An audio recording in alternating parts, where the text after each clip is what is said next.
أعوذ بالله من الشيطان الرجيم بسم الله الرحمن الرحيم وآتينا داود زبورا cela Allah angivikele kusathane ongathandwa egameni lika Allah onomusa onesihawu ngempela ngathumelela noma nganika isithunywa sami uDavide ngesiZulu uDavide ngesilungu uDavid siqalile inkathazo nayibona ngesiZulu bani uDavide ngesilungu bani uDavid ngesibhunu bani David saqala inkinga mbatha okay indaba ezithi asikho ke lapho sila Allah uthi kuQuran uDawud ngesiArab uDawud ngicheckile nangesihebheru uDWD ngesihebheru something like dude something like that dude or something like that ngicheckile nangesihebheru ngeoriginal language yakhe akuyena uDavide akuyena uDavid akuyena uDavid uthi umbuzo wami lashintsha ubani igama lakhe nevertheless asikho lapho lalelake kwashintsha ukudla eplatini manje washo njalo ubaba uBhobungani umfoka amahlasi ubaba uSpisi ubaba uFelix umfoka Spisi umpishi weAfrican Music Bombers wathi kwashintsha ukudla eplatini washintsha umqulusi nami ngisho njalo manje ngithi hayi washintsha manje ukudla eplatini lalelake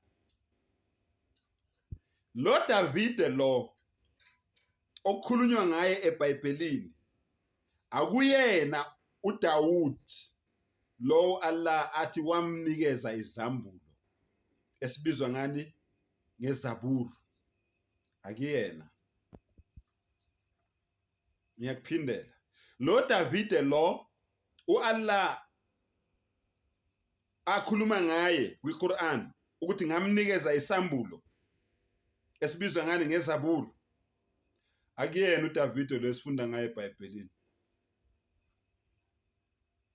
ngoba uAllah uthi izithunywa zakhe zimsulwa zenza lokhu umdali azithumele kona ukuthi zizobonisa abantu emhlabeni sizobonisa abantu ukuthi kumele baphile kanjani so isithunywa sika Allah awugcini ngokuthi ulalele ukuthi sithini kodwa nezenzo zaso zisho lokho kuphuma emlonyeni waso yingakho lona iBhayibheli lithini ukukholwa okungenamsebenzi kufile kusho ukuthi into okholwa yiyo ngomlomo ebese iba ngaphakathi enhlizweni yakho nezenzo wa'amilu saliha nezenzo ezinhle mazibonisa ukuthi yini engaphakathi enhlizweni yalomuntu yingakho ke ngithi mina lo David okhulunywa ngaye la akuyena lo uAllah asitshela ngaye kuQuran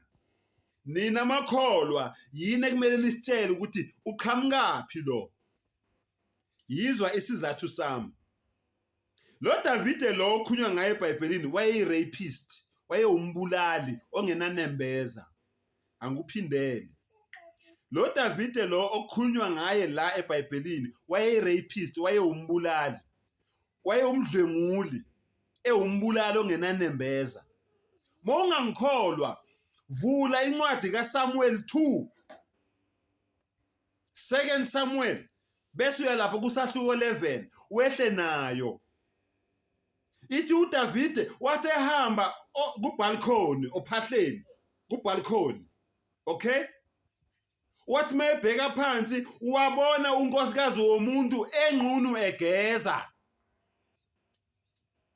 unkosikazi kaUriya owayezalwa ubaba wakhe igama lakhe uEliyam wayewumhethi ngokobuzwe igama lakhe uBathsheba wathi mayembona wamhalela wamkhanuka wathumela ingceku ukuthi azihambe ziyomlanda zahamba ingceku zamlanda walala naye wamdlengula ngoba wayengashadile ngalo sikhathi lo muntu unabafazi abawu5 uyolala nonkosikazi womuntu ononkosikazi oyedwa. Umhawu loyo igreed, akuyena uDawudi loyo, uDavide.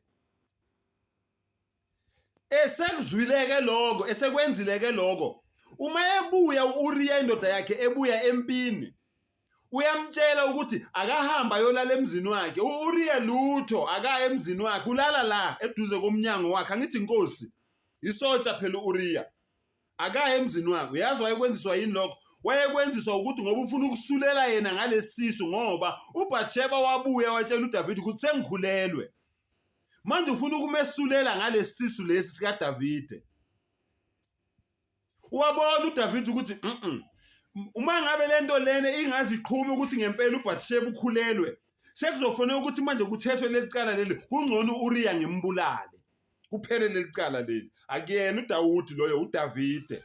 Ungizwe kahle. Wabiza amasotsha wathi mangabe niye empini, uUriya nimise phambili empini, nenze kahle ukuthi nenze sure ukuthi impi iqala ngaye. uDavide ngifuna afe.